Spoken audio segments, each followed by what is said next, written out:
Going up here and it excites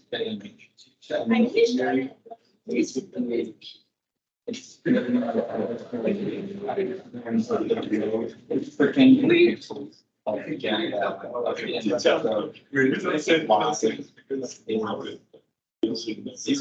zeros is supposed to be yes. Why don't you think about it?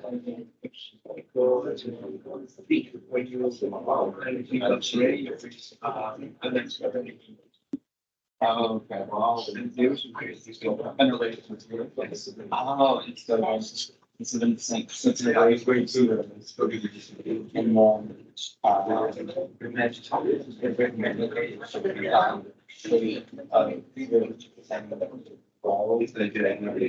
yes. Okay. What is adoption? In fact, it is adoption. What is adoption? Okay, we can start in a few minutes. So remember to go on Virtuale. You can download the slides and also the code of today. Remember to upload the code on Colab, on your account on Colab, and also the Euclid dataset. So download the Euclid dataset, and you can also unzip the Euclid dataset, and then you can upload the shape.txt file and also the zip file of Euclid dataset.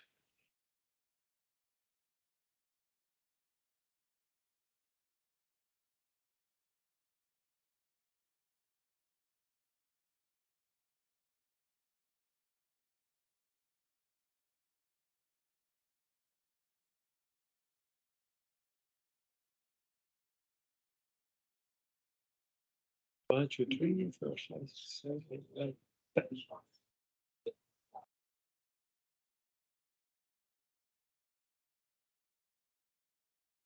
Okay, so today we are going to introduce machine learning. So it's one of the most important lessons, okay? So try to be focused on the lesson, since today we are going to introduce machine learning, and in next lesson we are going to introduce deep learning, the two main argument topics of the course, okay? Today we are going to see some slides about theory, and then we are going to implement the theory on Colab with the Python programming language. And okay, and then in the last part of the lesson, we are going to see the homework, the solution of the homework, and the results that you obtain on Virtual. Okay, so last time we have seen that through pattern recognition, also called expert system, also called program instruction, is not possible to solve all the problems. In particular, for example, we have seen classification problem, and when the problem is complex, it is not possible, or it is really hard to solve the problem with handcraft instruction. Okay, we have seen the example of the face, maybe in appearance, a simple task, face detection. Is there an image, a face inside the image? Yes or no? So it's a binary classification task. In appearance, an easy task. Our brain is able to understand if there is or not a face in a millisecond, in a very quick way, okay? But for a computer, it's not so easy. And also, it's not so easy to teach a computer, to program a computer to detect the presence of a face in the image, okay? Maybe in the first image on the left, you can say, okay, I have two eyes, one nose, one mouth. I have a face, but in the following example, it's not so easy to find a face. So we take the takeaway messages of the last time were solving this problem, the problem, for example, about face detection with instruction, pre-program instruction, predefined program instruction is very complex, if not impossible.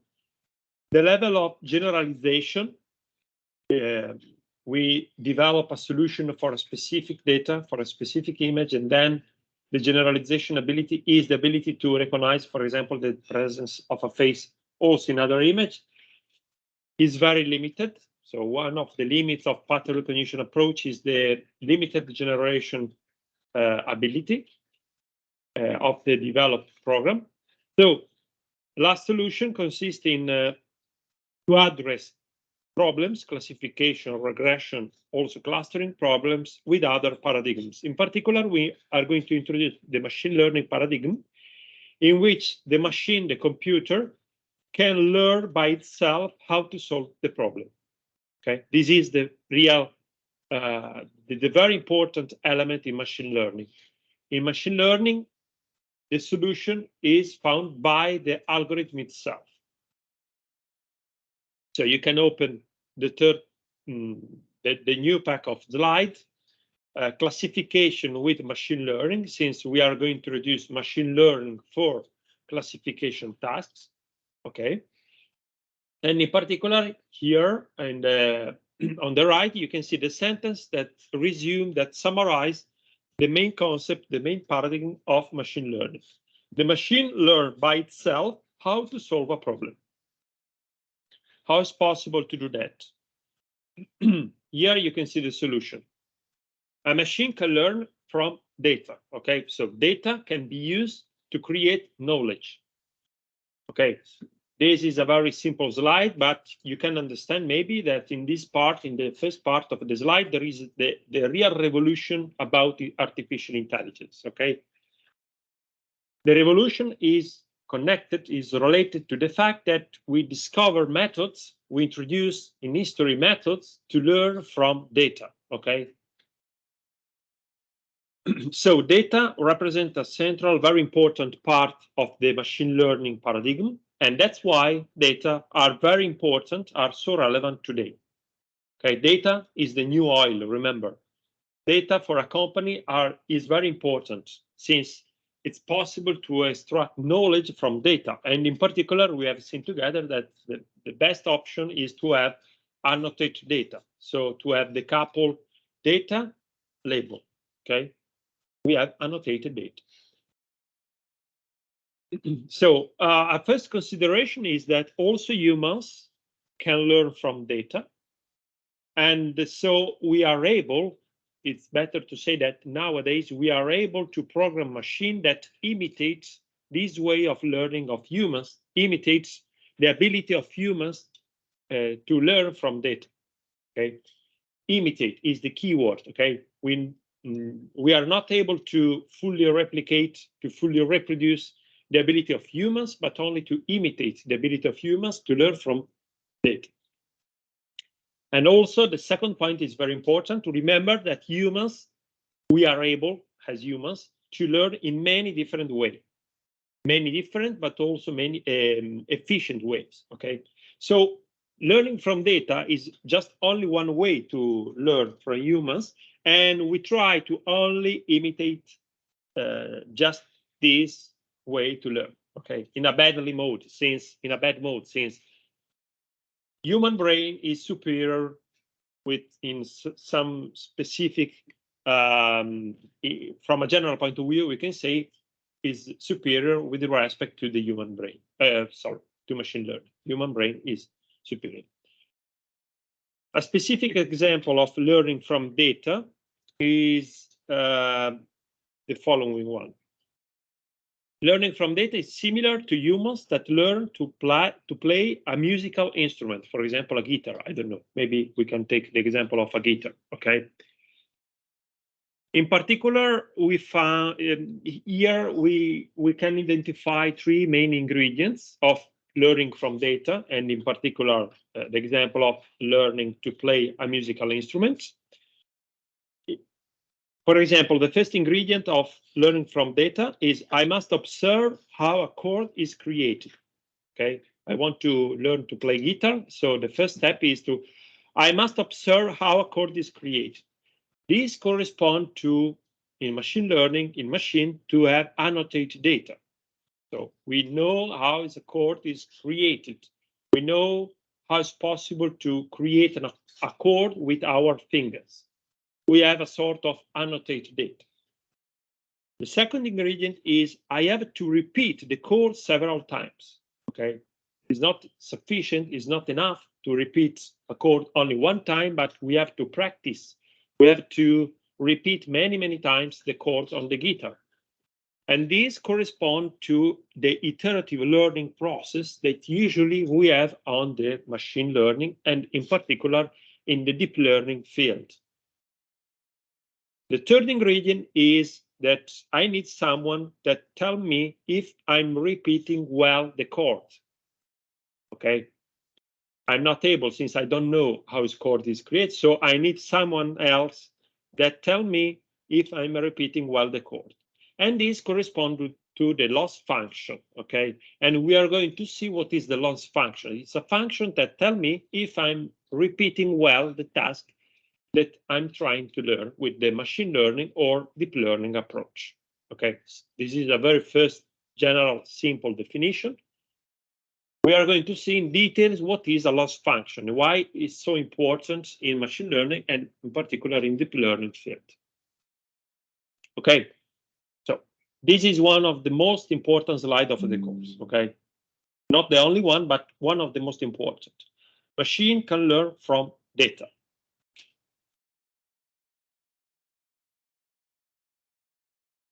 From a very practical point of view, since we don't have a lot of hours to spend on machine learning, unfortunately, we have only 24 hours to see pattern recognition, machine learning, and also deep learning.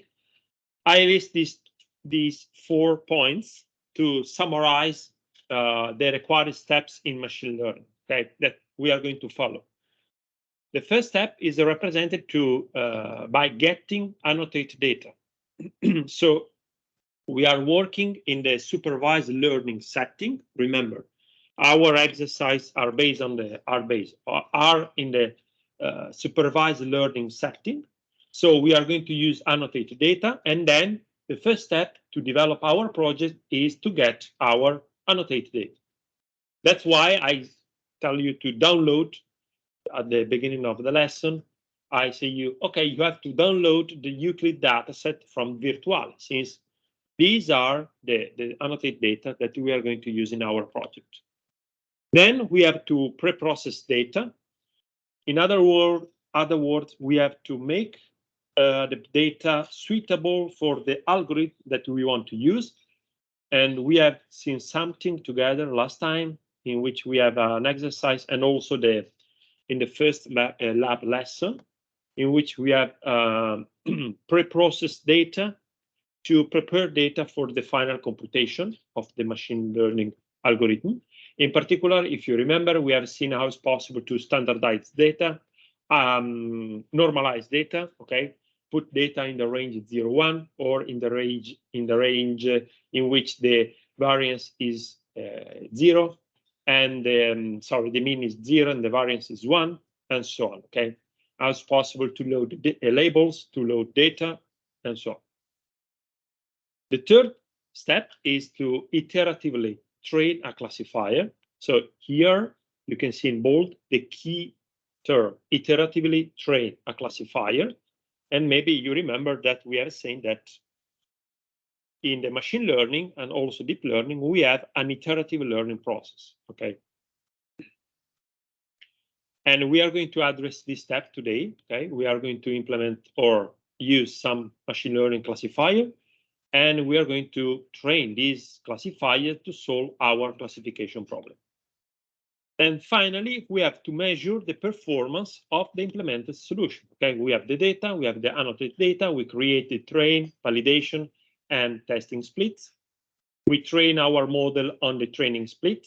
We validate our model on the validation split. And finally, we measure the performance of our model on the test split. to measure the performance, we need some specific metrics, and we introduce the next lesson these metrics that we are going to use. Okay, they are very important since through these metrics we can understand if the model that we have trained is able to solve our problem or not. Okay. For machine learning, we are going to use the scikit-learn library, also called sklearn library. Okay, is a very well-known library, available, publicly available, and it's used worldwide to solve machine learning. So you can find tons of documentations, examples, and other users that create stunning project with this library. So there is a lot of materials on the websites. So you can use this material to develop your projects. And today we are going to introduce of this library some classifier models. Remember that we will not study clustering, since you are going to see clustering in the data mining part. And also this part about classifier is a bit overlapping with the data mining course. So we are going to see the same classifier, but from two different points of view. Okay, so maybe it's also better for you to see the same concept exposed in two different ways. Okay, in particular, in my case, we are not going to see any math. Okay, math equation, no math, since we have just only to see how it's possible to use a classifier to solve our problem, and that's all. Unfortunately, we have only 24 hours. Usually, a machine learning course is about 60 hours, 50 hours. Okay, not for 24.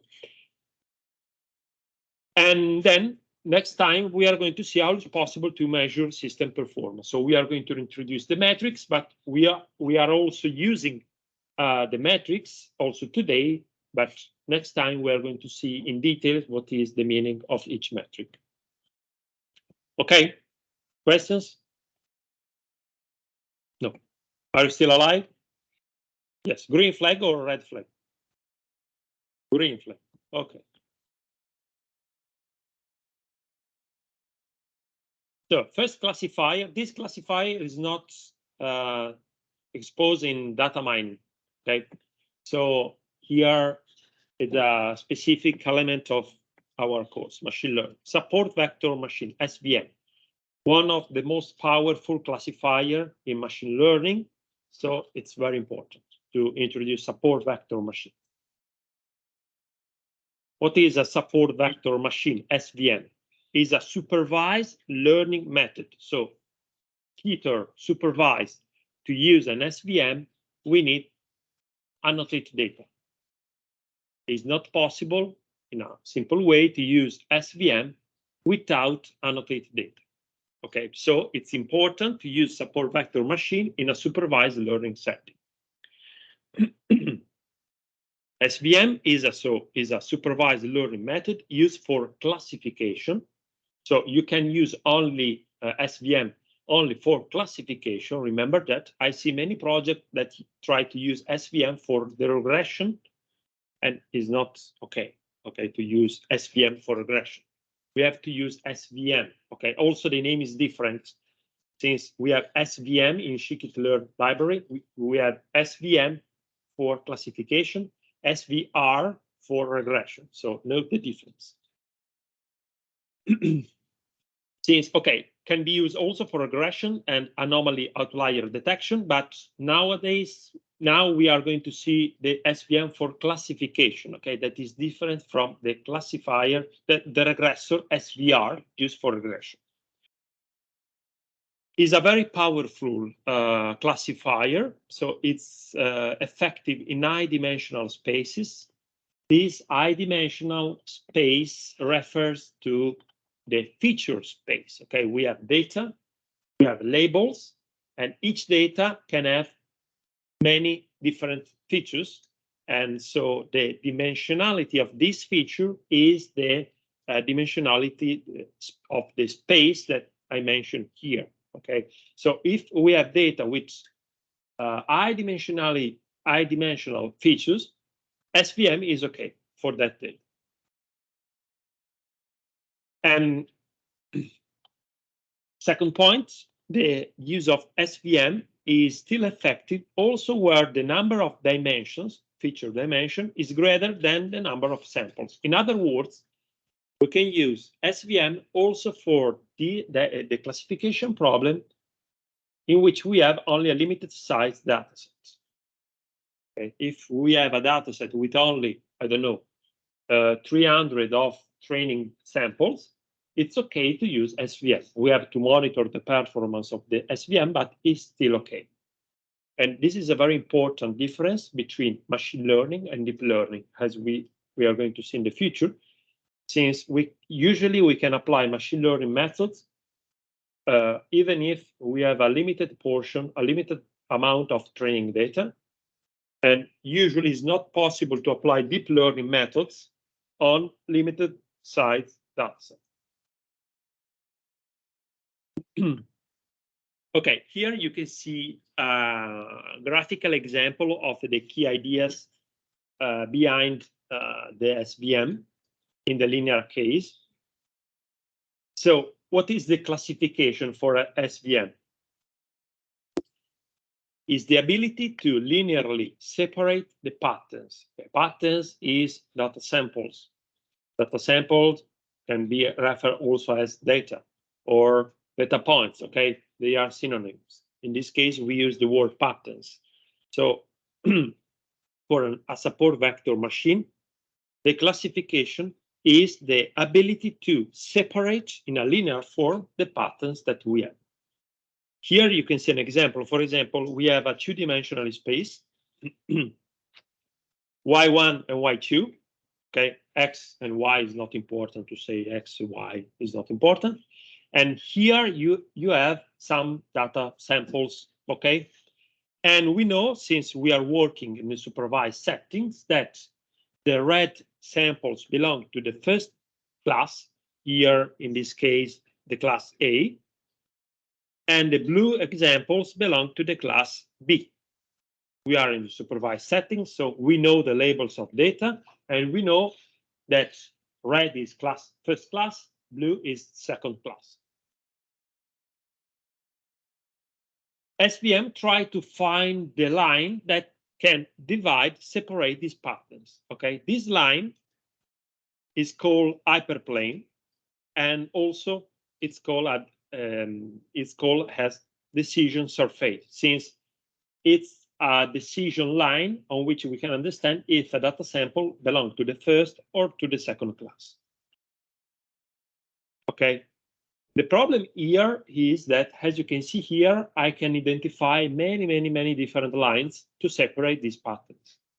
For example, you can see, I don't know, the yellow lines, the green lines, the red lines, but we can have many other lines to separate these patterns. Okay, I report here just 3 examples, but it's just an example. We can have many lines that divide this data. So the first problem is that in general, we have a lot of possible different solutions, okay? In particular, usually an infinite number of different solutions to divide data. And so how is possible to solve this problem? Through SVM, we are able to identify the optimal solution, okay? It's not the best solution, but it's an optimal solution, okay? We have many different solutions. Thanks to the SVM, we are able to identify the optimal solution, the optimal decision surface, the optimal hyperplane that classify the data. Okay.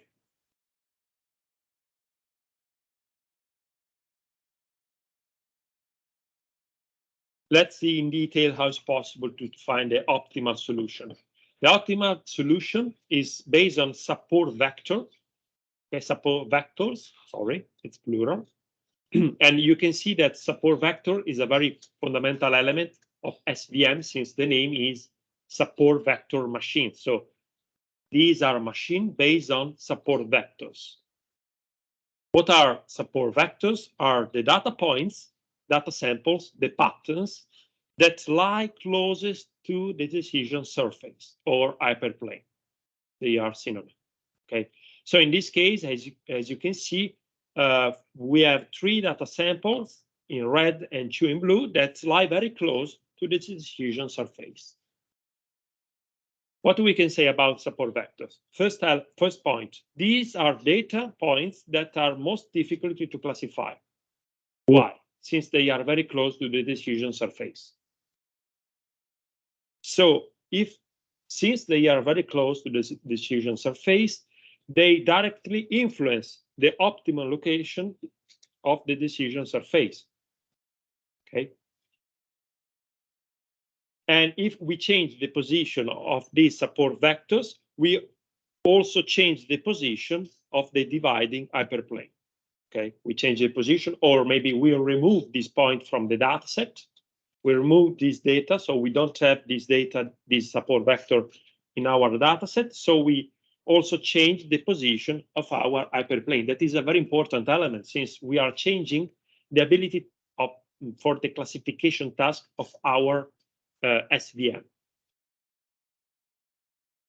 So basing on the presence of these support vectors, the SVM maximize the margin between support vectors. As you can see here, in this case, we have selected the red line, since it's possible to, through this red line, to maximize the distance between the support vectors that belong to the first and the second class and the decision surface. So what is the optimal decision surface? Is the surface, the line, the hyperplane that separates in the best way, that maximize the distance between the support vectors and the line. How is possible to identify this solution, the plane, the line that maximize the distance? It's possible through specific programming techniques. These programming techniques are called quadratic programming. And through quadratic programming, and in particular, we can develop some computation using the Lagrange multipliers. It's possible to solve this problem. In input, we have our support vector. We want to maximize the distance between this support vector and the line in the middle. It's possible to do that through the Lagrange multipliers and also the quadratic program. We are, as you can see, there is no math here, no equation, no expression, and so on. If you are interested in mathematical details, you can click on the link and you can see all the mathematical procedure and also the mathematical optimization that we can use to replicate the SVM method. Okay. If you are not interested in mathematical details, you have only to know these sentences that are very important. Okay. So how is possible to use SVM for classification? We need support vector. What are support vector? And the fact that SVM maximize the margin between support vectors and the decision surface. Okay. Green flag or red flag? Which one? Okay, okay, okay. Okay, today we are going to use SVM, so it's important to know something about SVM. Okay.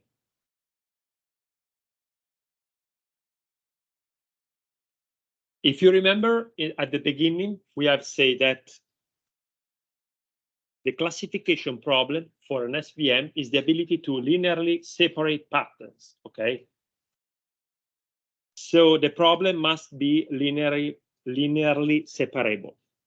But what if patterns, oh, there is a typo here, patterns or data samples are not linearly separable? It's possible to still use the SVM, okay, even if we don't have linearly separable data. We can use a mapping function, okay, to map our not linearly separable data in a linearly separable data. This mapping procedure is realized through a kernel function. Okay, we can use a kernel function that is a very particular function. Okay, also in this case, it's not important the math behind the kernel function, but you have to know that it's possible to use a kernel function to transform data from non-linearly separable to linearly separable.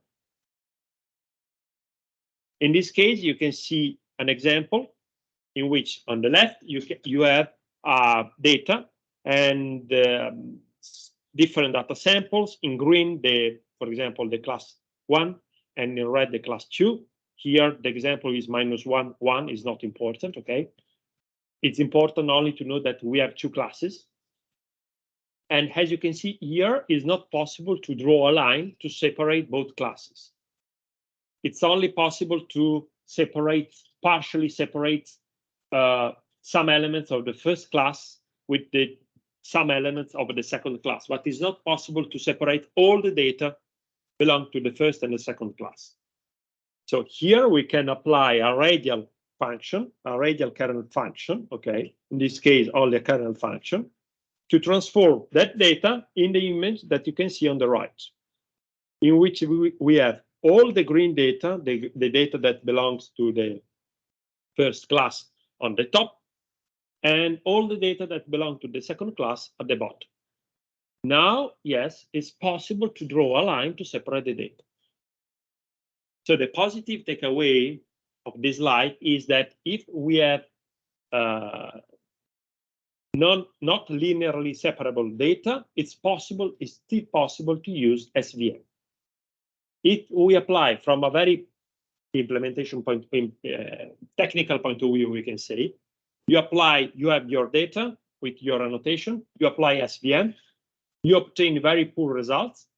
You can try to change the kernel function that you use in your SVM. Is just input parameters that you have to specify in the SVM method of the scikit-learn library. You can change the kernel function to see if it's possible to improve the performance. Usually, we start with the linear kernel, that is a kernel with 4 linear problems. And if not possible to obtain good performance, we can try to use other kernel function. Usually, you can try to use the RBF, radial basis function, that is already available in the scikit-learn package. And we are going to see these elements in the code, in the following code in Colab. Okay, so the first problem is solved. We can apply SVM on all data. Second problem, maybe you have seen that in all these slides, we have only 2 classes. In this case, red class, blue class. In this case, green class, red class. So we have only 2 classes. So how is possible to use SVM if we have more than 2 classes, if we have a multi-categorical, a multi-class classification task? Is possible to use SVM? The answer is yes. We can still use SVM. So we can use SVM for any classification problem, we can say, okay? We have 2 solutions to use the SVM. The first is 1 against 1. So we have to train multiple classifiers, multiple SVM, okay? So classifiers SVM are trained on all possible class couples. We create all the possible couples inside our dataset, and then we train our SVM on all possible couples. Then, when we have to create the prediction of our model, a pattern, a data sample, a data point is tested by each classifier to assign a vote. And so the final class is the majority. Sorry, the final class, the predicted class is the class that obtained the majority of the votes. Okay, that's why this system is called also majority vote rule. Okay. So we train different SVM on all possible couples, and then we can obtain the prediction of the most voted class. The prediction is the most voted class. Okay. There is also another solution, another method to tackle multi-categorical classification problem. is called one against all. In this case, one SVM is trained for each class, okay, in which the second class is set to all the other classes. So we don't create here a couple of classes, but we have only one class that is, for example, the first class, and then we create a group of all the other data containing all the other classes, okay? So in this case, we have still a binary classification task in which the first class is the real first class and the second class is the group of all the other classes. At testing time, the SVM that has the better margin decide the final class. So we have a data sample in input, we apply the SVM, and then it's possible to see the margin of each prediction, and then we can take the class predicted by the SVM that has the greatest margin of the predicted data input data. Is a sort of confidence level, okay? It's possible to understand if an SVM is sure or not about the prediction. And then we take the prediction of the most sure SVM. Two different methods. It's possible to use both. And I think that in scikit-learn, I'm not sure about, we can check later, there is the one against one method already implemented. So in scikit-learn, if you use SVM with multiple classes, you don't have to do anything since the scikit-learn provides for you the one against one method already implemented in SVM. Okay, so it's a very positive thing for you.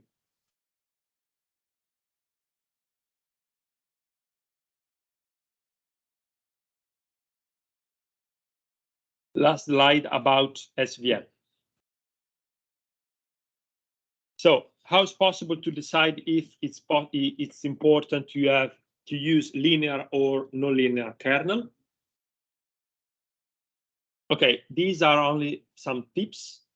My suggestion is to try also to use linear or nonlinear kernel. So the first one is kernel equal to linear in the scikit-learn packages. In the second case is kernel equal to RBF, okay, radial basis function. So usually we use linear kernel with if the dimensionality of the data is very high. Okay, for example, we have 5,000 of different features. That's not our case, since the dimensionality of our Euclid, our classification problem based on the Euclid dataset is limited. We have only a limited number of coordinates. For low dimensionality, for example, 20 features, the primary choice is to use nonlinear kernel, in particular RBF kernel. For medium dimensionality, for example, 200 features, both types are generally tried. Okay, so you can try to use both of the kernel, but I suggest to use both of the kernel also in the first two cases. Remember that in this case, you have to use the validation set, since you train your SVM on the training set, and then you can validate your SVM on the validation set to find the best choice for the kernel. That's why it's so important to have the validation set, okay? Since through the validation set, you can repeat the training procedure on the training set and repeat the validation procedure to find the optimal solution for your SVM. Okay? That's why it's so important to have the validation set. And here, I just put here an example of the linear kernel, and then RBF kernel, polynomial kernel, sigmoid kernel. You can see that we can apply many different functions, and the results of these functions is different, of course, since we have different functions. And but usually you have to focus only on the first two, linear kernel or RBF kernel. Okay, this was the last slide on SVM. Do you have comments, observations, questions? Is it all clear? Okay, yeah. Okay.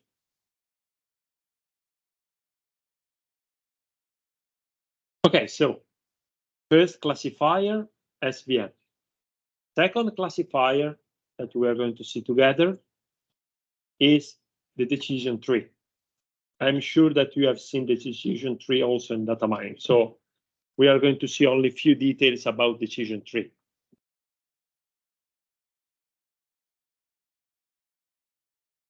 Okay, in this case, the final classification is provided by a tree-like model. Okay, we build a tree structure to predict the final class of our data in input. Decision trees are used in machine learning, but are used also in other fields, such as, for example, data mining. Okay, that's why you have seen, you are going to see, or you have seen decision tree also in the data mining course. So very simple example. If you look at the graph on the left, you can see that we have many data points, data samples, patterns. In blue, the first class, in green, the second class. If I ask you to define when a data point belongs to the class 1 blue or class 2 green, maybe you imagine that is just the case to draw a line on the X value 2.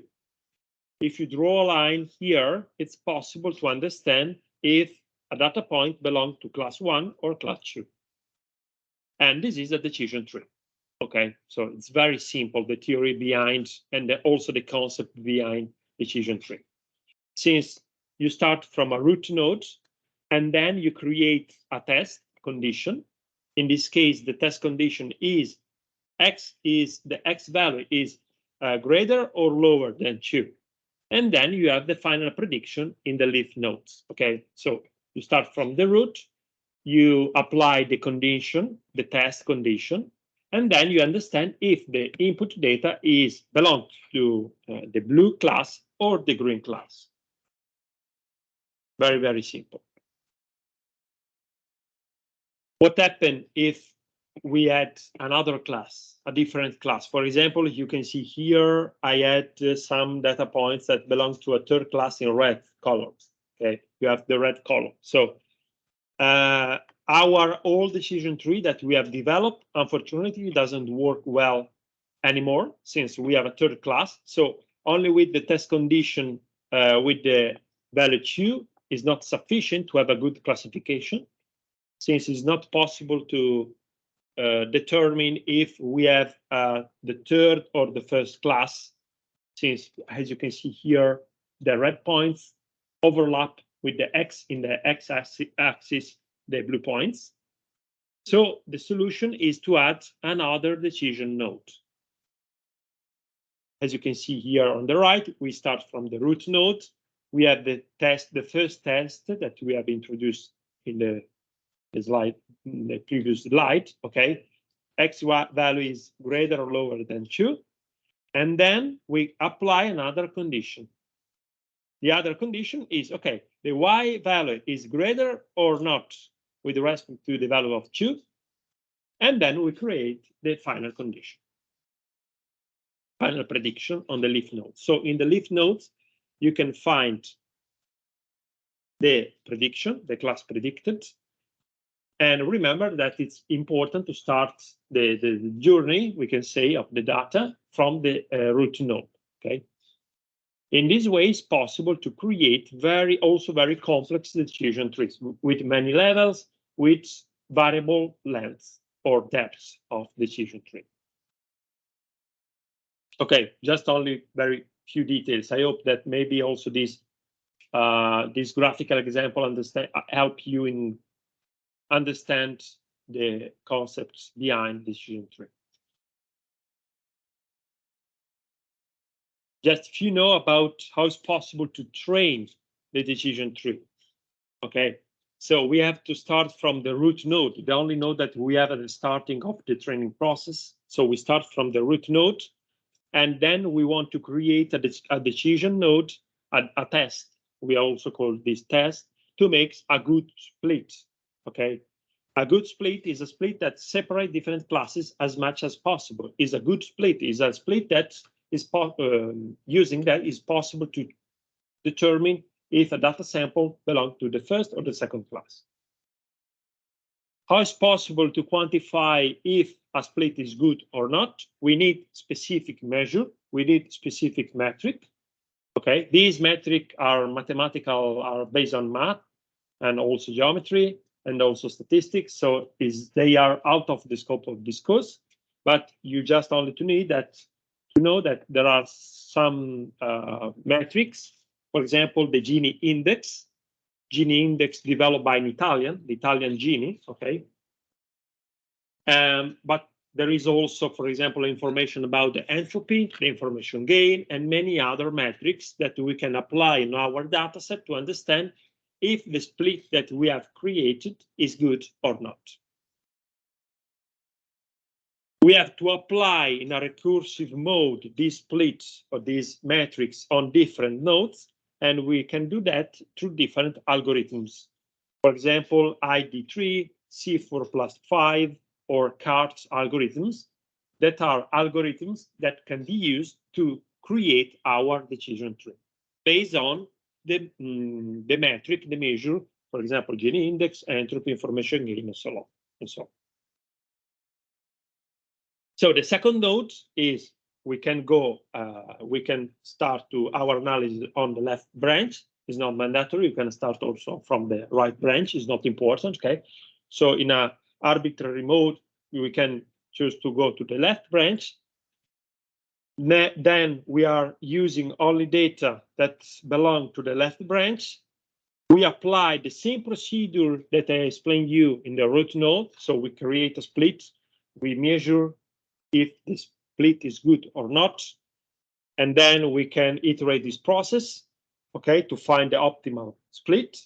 And then we can go over. So we can go on the other nodes. We can create other nodes, the second, the third, the fourth, and so on. And finally, we create our decision tree. Remember that the predicted class, the predicted category is in the leaf nodes. And when it's possible to stop this training procedure, when it's possible to stop in adding different nodes, when the selected measure, Gini index, entropy, information gain, for example, is not further increased. We try other different splits. This measure is not increased, and then we can decide to stop our training process. And so finally, we obtain maybe a decision tree with, I don't know, 10, 15, 12, 1, 2 test decision nodes. It depends from the complexity of the problem that we want to solve.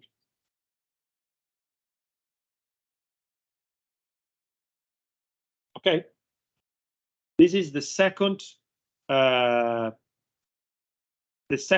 classifier that we are going to see together.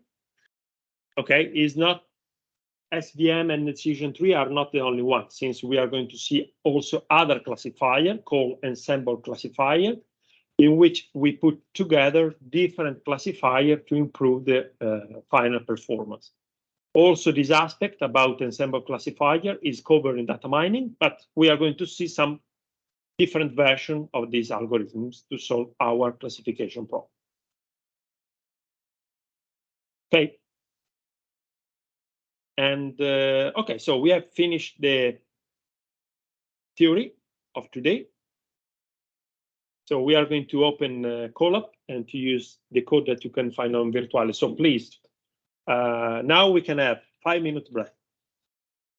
In this time, you can download the codes, open Colab, and upload the code on Colab, and then we can start our exercise together.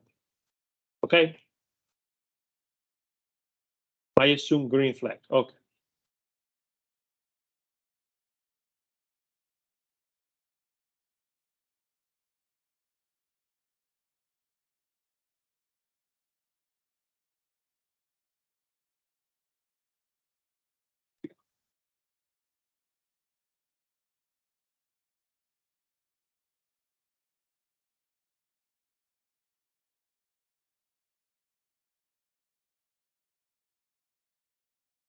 Yeah.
Part of your research. Okay. All of them.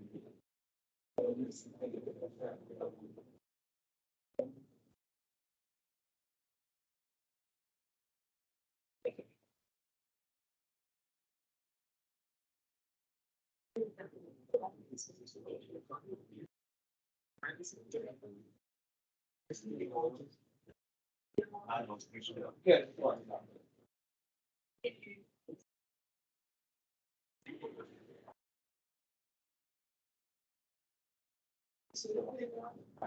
But it's nice.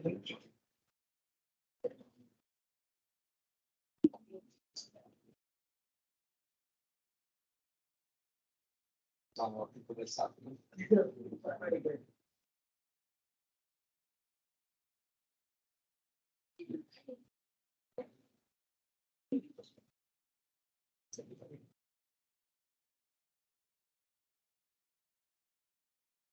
Still have a- which is fine.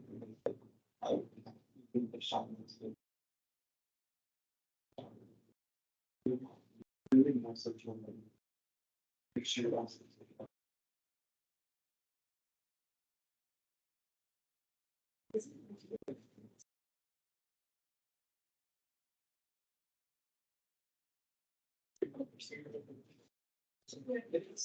Yeah. I can't. Because even if I make it to. Then. What was the thing to stop?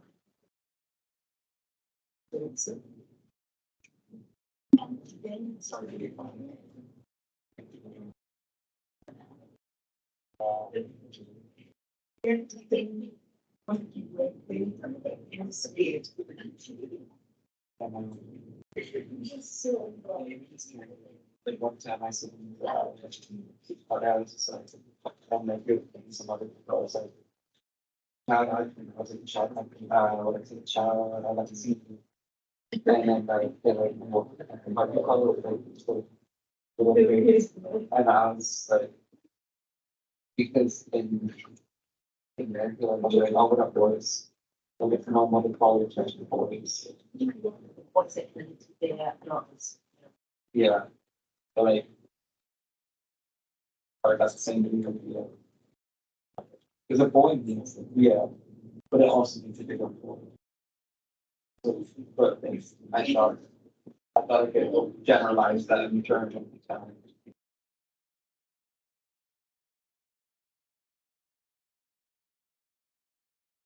But also, like, I knew it wasn't something that was regulated inside the things. I just said it, but the thing is, like, when I said it, like, I knew it would be something kind of funny, but like, they corrected me instead of laughing, you know, so it's like, so if I say something that's like wrong, people will correct me, but someone was like, oh, like, just fine, but like, you can't tell them that, you can't say, yes, it's. No. It's a bully role,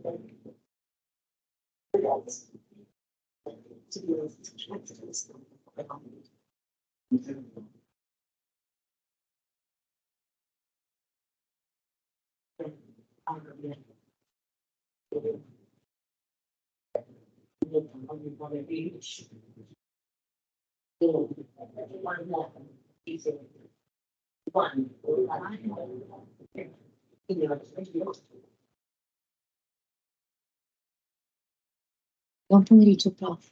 Senta, settimana scorsa io ero a fare una roba all'estero e questa settimana sto recuperando tutte le lezioni e così via. Non ho fatto i compiti di questa volta, posso darli dopo perché domani è la giornata libera, quindi mi metti a fare tutte le robe in macchina.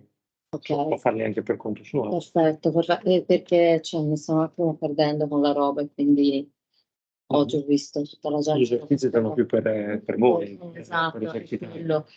Però anche là, cioè, magari lo metto perché così almeno un check anch'io. Mhm. Va bene? Va bene, sì.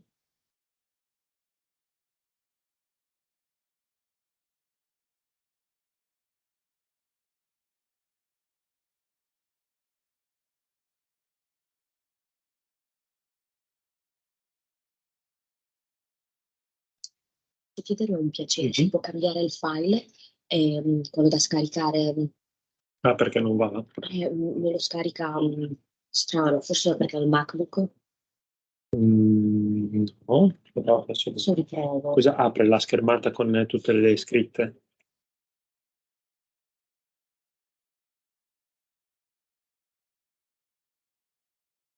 È vero? Si apre. Nel caso qua si può cliccare col destro, Ok. salvare, no, salvare Vediamo, salva come? con nome E e viene TXT, ok. tirare via il TXT Ah, tirar e via, ok. lasciare l'estensione. Se no Ok. adesso io lo metto, Ok, no, provo. adesso comunque lo metti perché sul virtuale bisogna metterlo in maniera esplicita che deve scaricarsi.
Now we have one country.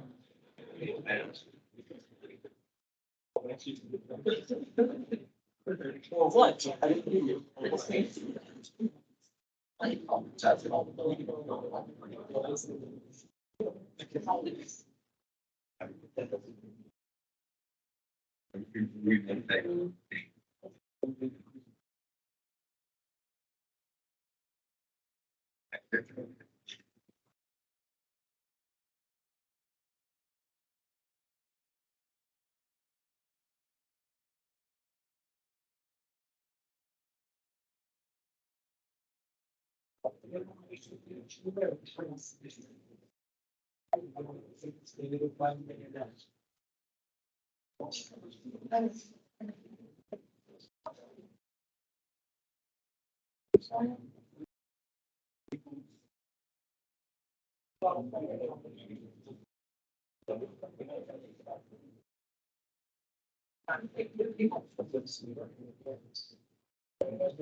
Okay, have you opened Colab?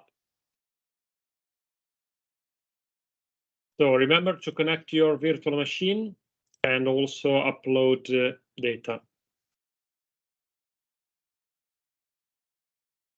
Upload the shapes.txt file.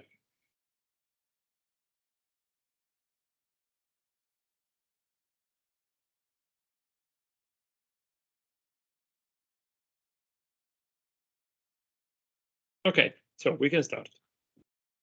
So classification with machine learning. Today we are going to see how it's possible to use machine learning classifier, particular SVM and decision tree, to solve our classification problem. Like the other times, the problem is to classify different geometric shapes, okay, contained in the shapes.txt file, and using only coordinates as input. Okay, so first step is to import our libraries. In particular, as you can see, we are importing NumPy. That is the library that we can use to handle vectors, arrays, but also to use some mathematical function. And then we have matplotlib and math for mathematical operation, matplotlib for visualization. And finally, we have the sklearn, that is the scikit-learn library. And in particular, from this library, we import the SVM and also the accuracy score. That is the score that we use, the function that we use to compute the performance of our model. Next time, we are going to see what's inside the accuracy score, but it's very similar to what you have developed for the homework of the last time that we are going to see together. Okay, so at the beginning, we declare our class point to handle our 2D coordinates. And then we define the getLabel function. In this function, the input is a name. In particular, is the name of the image. Okay, so for example, in Euclid, if we have the image 0 underscore triangle underscore, I don't remember, triangle, and then the extension of the image. So in this case, we are creating labels. If there is the word triangle in our name, we return 0. Otherwise, we return 1 for square, rectangle 2, and rhombus 3. If we provide in inputs a name that does not contain any of these words, we return an error not existing class error. Okay, it's only for control. Since in Euclid dataset we have all the names that contain or triangle, square, rectangle, or rhombus words. Okay, and with this function we are creating the labels.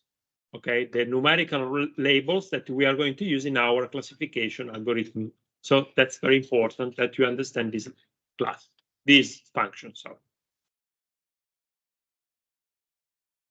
Then we define the function prepare data. You can run the code, and this is a function. Let's look inside this function. The input is represented by the word lines. So here in this case, we provide all the lines contained in the shape.txt file. Then we create two different lists. The first list, empty list. Okay, the first list contain labels, and the second contain coordinates. And then we are going to populate these two empty lists using a for statement. So for a line, a single line, for each line contained in lines, we apply the split methods, okay, to split the input line. Then we are going to append what? The get label of content, the first part of the content, to have the labels. Okay, so we apply the getLabel function to the first portion of our line that contains the name to get the label, the numerical label. Okay, so in content 0, there is, for example, 0 underscore triangle dot png. And also in the last part of the content, in the following part of the content, using the slicing operation and also the iteration on the same line, we append the coordinates in floating points, the coordinates in the coordinates list. Finally, when we have finished all the lines that we have provided in input, we return the two lists, coordinates and labels, that contain inside all the labels and all the coordinates extract from the shape file. Okay, so these two are two very important functions that is necessary to implement to use our code. Do you have doubts or comments on these two functions or not? It's important to note that this is my solution. You can write the same function with the same behavior in a different way, since you can solve a problem through programming language in many different ways. So this is my solution. Maybe it's not the best one, is one of the optimal one, is not the best one, but is okay for our task. Also note that here in prepared data, we are going to exclude triangle. So if we detect the word triangle, if we don't detect actually the word triangle in the content, we are going to append the elements in our list. Otherwise, we don't note anything. That's important since triangle contains only 6 coordinates. In the other shapes, we have 8 coordinates. And this is a problem for our SVM classifier. Since in input, if we include also triangle, we provide features with a different dimensionality. Since with triangle, we have only 6 features, 6 coordinates. With the other shapes, we have 8 coordinates. So we have to handle this case. So to have the same dimensionality in the feature space. For now, we are going to exclude triangle, but as you can see later, we're going to include also triangle. Okay, this is part of your homework. So our classification task is based only on rhombus, rectangle, and square. So the chance level, what is, in your opinion? Do you know what is a chance level? If you flip a coin and you decide in a random mode the predicted class, and if you have only 3 classes, what is their chance level? 1 of 3, yeah, so 33%, okay? So remember, when we are going to see the accuracy of our method, that 33% is the starting point of our evaluation. Okay, let's see our body of solution. So remember, we have to upload the shapes.txt file, and then we can open the file and read the content. Such in the other cases, I print the line of our lines to check if I open in a proper way our file, and so you can see that the total of line is 800. That is okay, since we have 200 samples for each shape. Okay, so 200 times 4 is 800. Then we shuffle the data to change the initial order, since our shapes file, if you open the shapes file, is ordered. So we have at the beginning all the triangles, then we have, I don't remember, maybe the rectangles, then the squares, and then the rhombus. Okay, so it's necessary here to shuffle our data sets. Okay, how is possible to do that? We can use the NumPy package, in particular the random shuffle function, and we pass the lines, and the returns. This method returns change the order of the lines. So before shuffling, you can see that the initial element of our data set is 0 triangle.png. Then we have 1 triangle, 2 triangle, and so on. There is an error here. Before shuffling, after shuffling, we have for example, in the first position, a rhombus, then we have a square, then we have a rectangle, and so on. Okay, so remember to shuffle your dataset at the start of your project. Okay, so now it's important to split our dataset in the three different splits that we have seen in the second block of the slide. So it's very important to have a dataset split in training, validation, and testing splits. Okay. In this case, we put 20% of data in training, 20% of data in validation, and the remaining 60% of data in the test set. Is not a common division, a common splitting procedure, since usually we have 80% of data in train, 10% of data, or 10% of the 80% of data in validation, and the remaining 20% of data in the test. In this case, since the Euclid dataset is very simple, we can put only the 20% of the data in the training set. Okay, but remember, this is not a common procedure. Okay, usually the largest part of data are in the training set. How is possible to divide data in these three sets? We can use the slicing. So that's why it's so important, the slicing in Python. Okay. So look this line. We have lines, that is the content of the shape file. So starting from the beginning until what? Len multiplied by the 0.2% of the data, converting an integer. We take all the files, all the elements. So in training set, we put the first 20% of data contained in the lines. Okay. The validation set contains the range between 20% and 40%. Okay, in the middle we have the separator. So the validation set is the range between 20% and 40%. And finally, the testing set contains all the elements that start from the 40% until the end of the lines, okay, of the content of lines. Yes.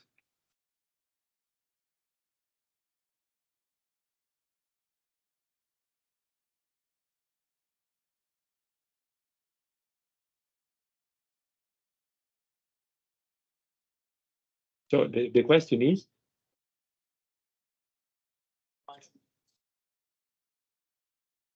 Prendiamo il 20% di prendere il primo quartile dei dati, il secondo quartile per il validation e poi cioè 6 quartili per anche. You can do it. It's not this is my way to create different splits using slicing. It's a common way in machine learning, but you can find also different way. You can define your own function based on percentiles, or yeah, you can use. And also, we are going to see that it's possible to use a predefined instruction method available in the scikit-learn package. So yeah, but we can see here the results, and you can see that, for example, I print the total length of what? The total length of lines, okay, the content of our shapes file, the length of the train set, the length of the val set, and the length of the test set. And as you can see here, the total amount of data is 800. And then we have 160 data in train, in validation, and 480 data samples in the test set. Okay.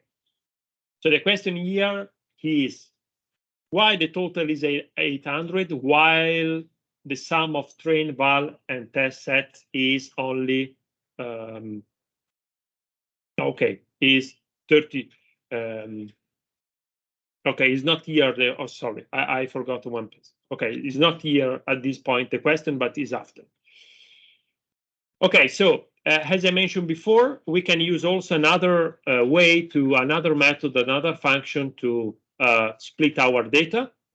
You can use, for example, the train test split function method that you can find on the scikit-learn package. Okay, so there is a method, already built method to develop to split our data.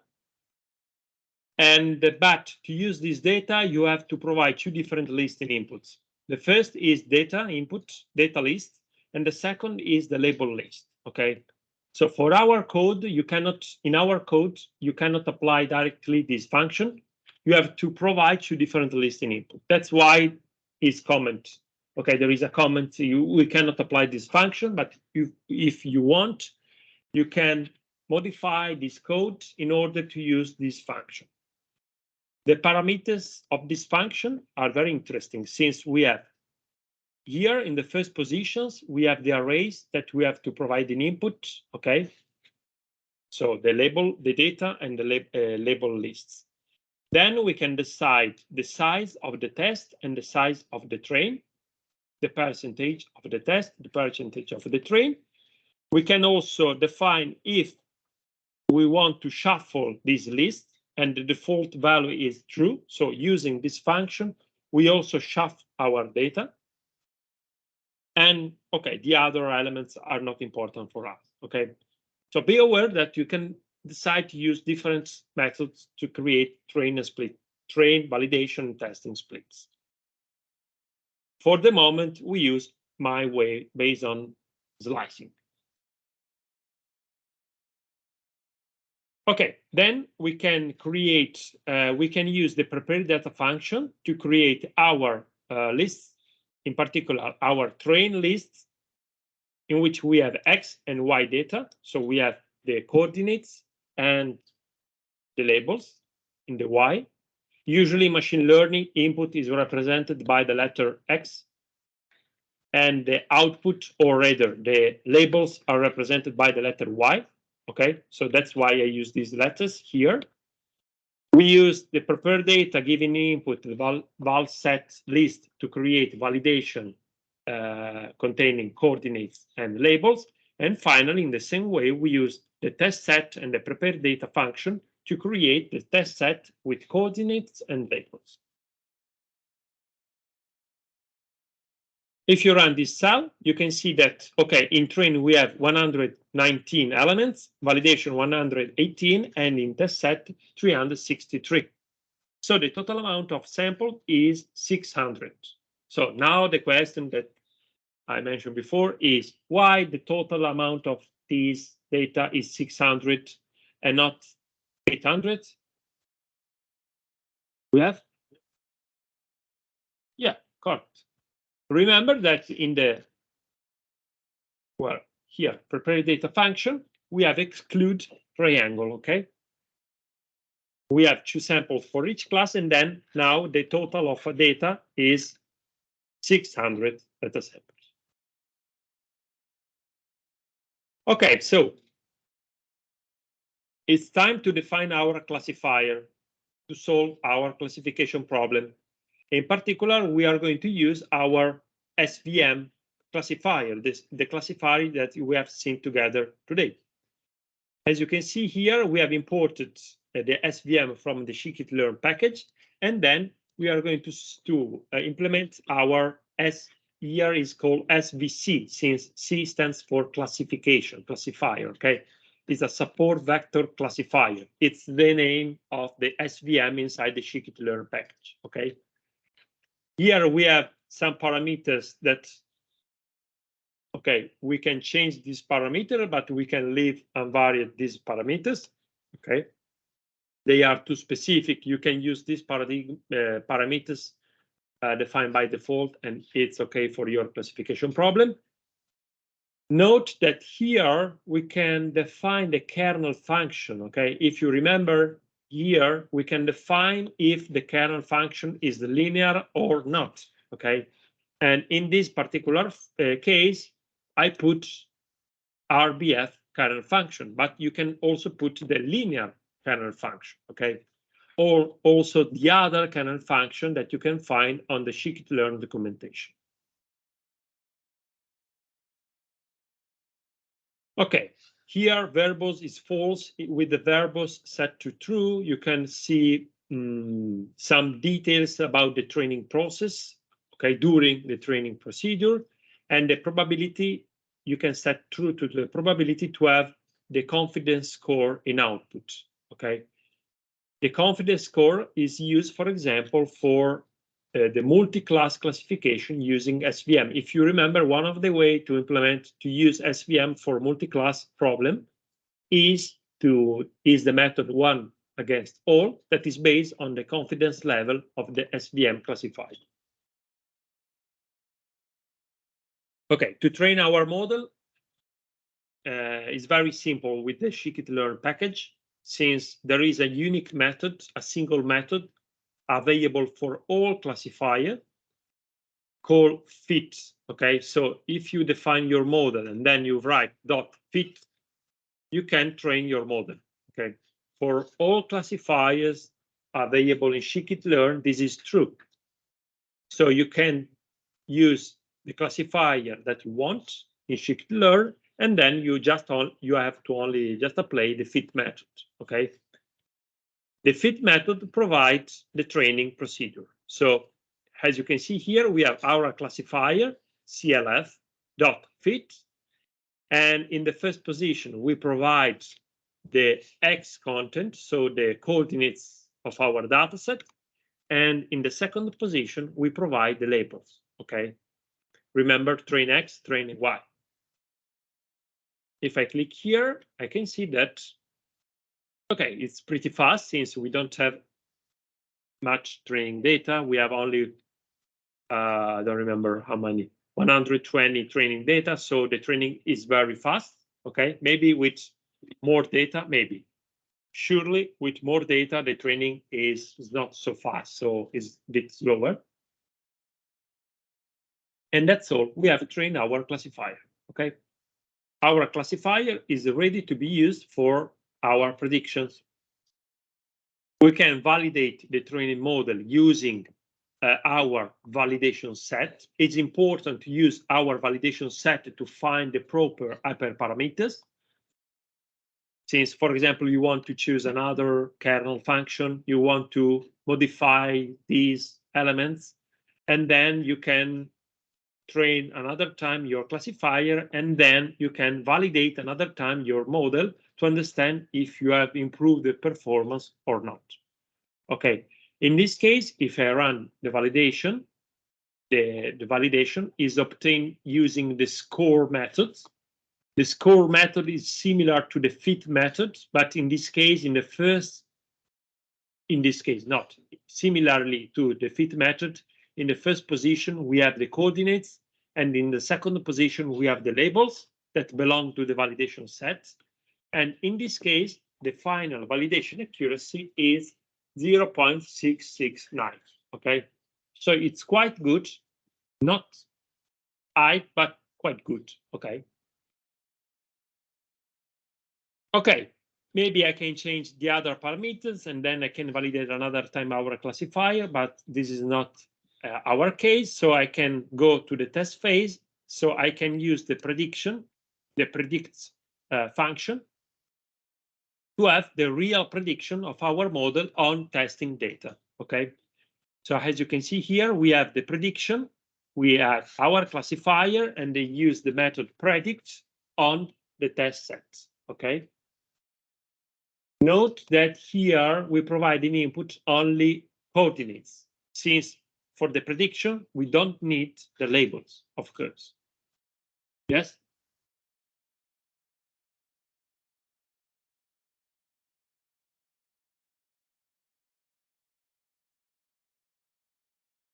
Yeah, is not a stochastic. Okay, is a stochastic, since to train our SVM, we start from some random values. So in your machine, in your virtual machine, you may, but is very probable that you obtain different results. Okay. So I obtain 66, maybe one of you obtain lower or higher results, okay? Also, the shuffling operation is stochastic, so the result of the shuffling operation is random, so yeah. You can reproduce the result only on your machine, okay, using a standard code, okay? Okay, I ran this code. And also I print the predicted samples, the labels of the predicted samples, and also the labels of the ground truth samples. Okay. As you can see here, you can see that, for example, we have classified in a wrong manner the first sample. Okay, here we have 1, while the prediction of our method is 2, unfortunately. But the following 2 ones, we have 3, 3 that are correct, since here we have 3, 3. And then we have 1, 1. Okay, so here we obtain all the prediction and the ground truth labels of our models. Okay. It's quite difficult to understand from this prediction if the model performs good or not. So that's why we are going to use the accuracy score to understand the classification score, the performance of our model. I can run this code. As you can see here, the accuracy score receiving input, the labels, in particular, the ground truth labels and the predicted labels. So the metric accuracy is based only on labels, of course, okay? We compare the prediction of the model and the ground truth values. Okay, the truth of the reality, the labels that we have in the data set, okay? And finally, we obtain that, okay, we obtain a 66% of accuracy in validation. Fortunately, the accuracy in the testing set is greater. We have 77, okay? That is a good result. That's all. So we have load our data, we have train our model, and we have measure the performance of our model, okay? That's all. This is a very simple exercise that uses machine learning to solve a classification problem. And as you can see, the use of scikit-learn simplify the development and also the use of machine learning models classified. Maybe with a pattern recognition approach, we obtain higher results, okay? But you have to remember that in this case, the model that we use has automatically learned how to solve the classification problem. We did not provide any handcraft instruction in input. So here we have the model, the computer itself is able to learn from data. And this is the revolution introduced by machine learning. Okay. I give you some time to try different exercise or homework. Okay. I wrote here 3 different exercises. We can start from the third one since it's very simple. You can also try to include triangles in the classification problem. So you have to modify the function prepare data, okay? And then you cannot exclude triangle, but you have to include triangle in your classification problem. And you can, first point, use different classifiers, okay? In particular, we have seen together the SVM classifier. You can change also the parameters of SVM classifier. You can try to use the decision tree classifier. You can also try to use the other classifier, for example, random forest, AdaBoost classifier that we are going to see in the next lessons. But you can also try to use this classifier. You can also install other packages. Scikit-learn is not the only one package that offers machine learning classifier. You can use, for example, another important, very important library is called XGBoost, okay? You can find a list of the classifier that you can use on Scikit-learn clicking on this link, and you can see that there is a huge variety of classifier, okay? You can see here many examples of different classifier, the nearest neighbor, linear SVM, RBF SVM, Gaussian process, decision tree. Today we are going to see together linear and RBF SVM and the decision tree. We are going to see what is the random forest, what is, where is AdaBoost, okay, here. And also something about neural networks that are available also in the classification in the scikit-learn packages. Okay, and here you can find also example on about the use of this classifier in the scikit-learn package. So this web page is very important for you. You can also try to include the different data in inputs. Here we have included only coordinates in inputs. In prepared data function, we have included only coordinates, but you can try also to provide in input other information. For example, you can include information about diagonals. You can include information about the perimeters and so on. You can try to normalize data. In particular, you can try to normalize coordinates. You can try also to standardize coordinates. You can also try different data splits. Okay, here we have used 20-20-60, but you can also try to change this percentage. And you can also try to obtain the prediction probabilities using the predict probabilities input parameters that I showed you before. Okay, so it's a very simple code. Okay, in a few lines, we have developed our machine learning project, but you can change many different elements to obtain different results. And so you can try to find the best configuration, the best possible configuration to solve our classification problem, okay? You can run the code for one time. The first time you obtain your score accuracy, in my case 77, and then you can try to improve your accuracy score using different parameter configuration, different normalization, data normalization, different input, and so on. Okay? You have 10 minutes, then you can continue this procedure at home, but finally, we're going to see the solution of the last, the previous exercise about the pattern recognition lab. Okay, good work.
See that.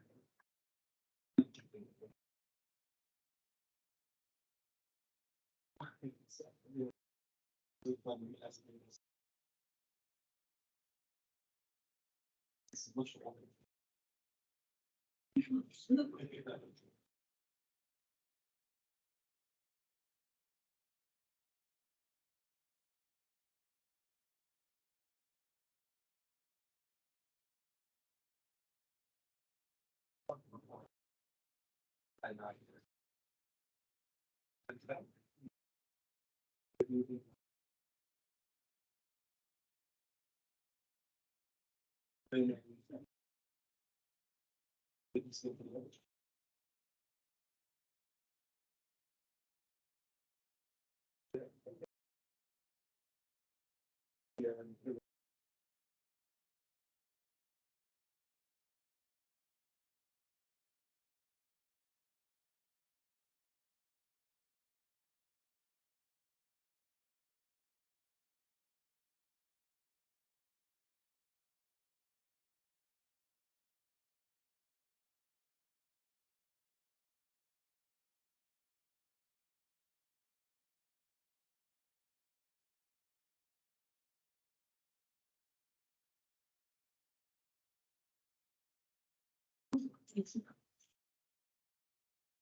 Oh, yeah. It's a big,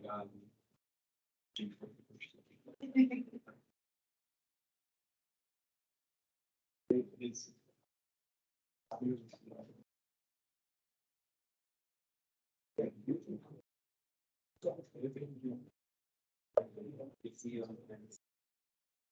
Okay, we can see together the solution of the previous exercise of the last time. And then you can have time also at home to test. Maybe, have you managed to obtain an higher accuracy or not? Have you tried to use the linear kernel, for example? Okay, you can try to do it at home. Okay, let's see together the solution about the last homeworks. The first was about to compute the accuracy. So I have two input lists, the ground truth and the prediction.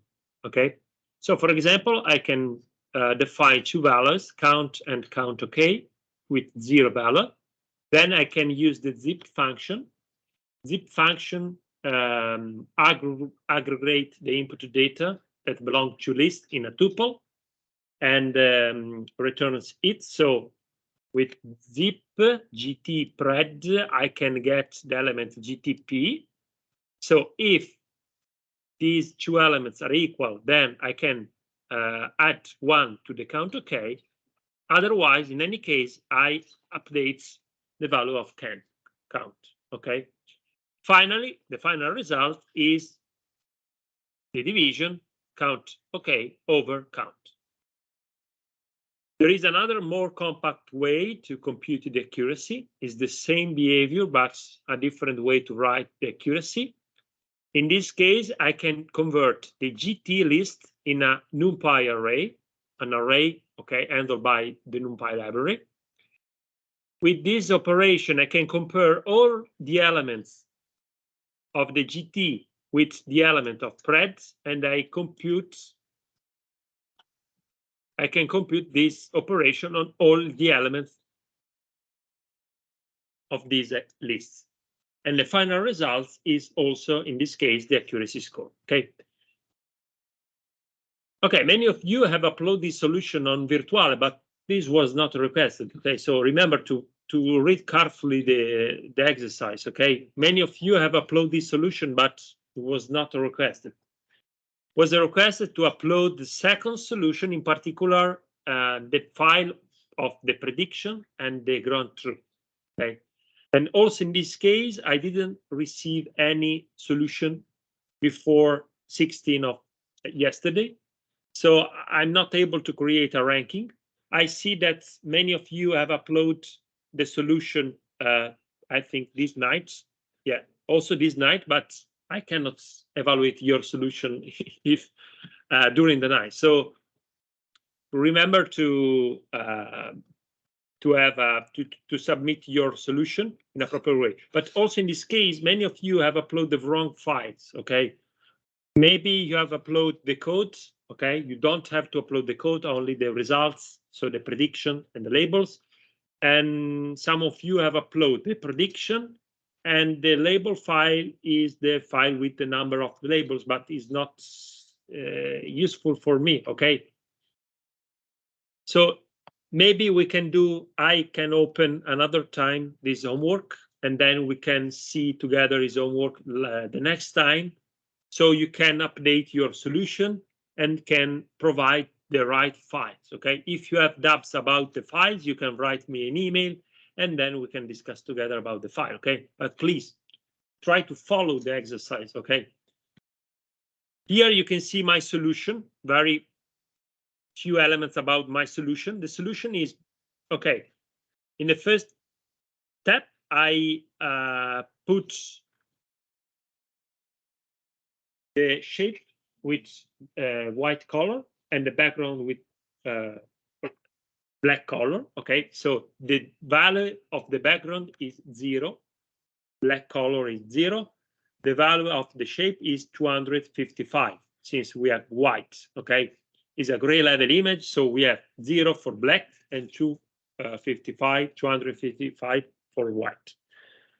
Then here you can see I plot the histograms computed by on the X and the Y axis. And as you can see here with the right angles, I have these shapes in my histograms. And then I check some elements of this histogram. So I compute the start and the end points of the first histogram and also the second histogram. In this way, I obtain the starting point and the ending point on the x-axis and also the length, okay, of the side. Since if I subtract the end with the start, I obtain the length of the histogram, okay? And I did the same things for the X and Y histograms. Then here there is some code for the visualization, it's not important. I also compute the line of a line in the middle of the plot, the histogram obtained on the x-axis. So, where is it?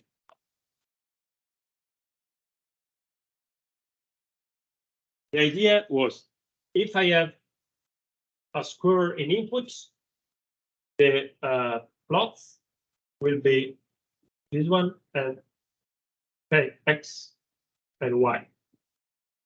With the square, I have the sides equal, so this is equal to this, okay? It's possible to compute this length through the function start and is, okay? This is the length. So if the length is equal, I have a square. And this is the first condition. Length X is equal to length Y. And then I have a rectangle. In this case, the rectangle, what I have for a rectangle? In next case, I have a very long plot, since I have the major side.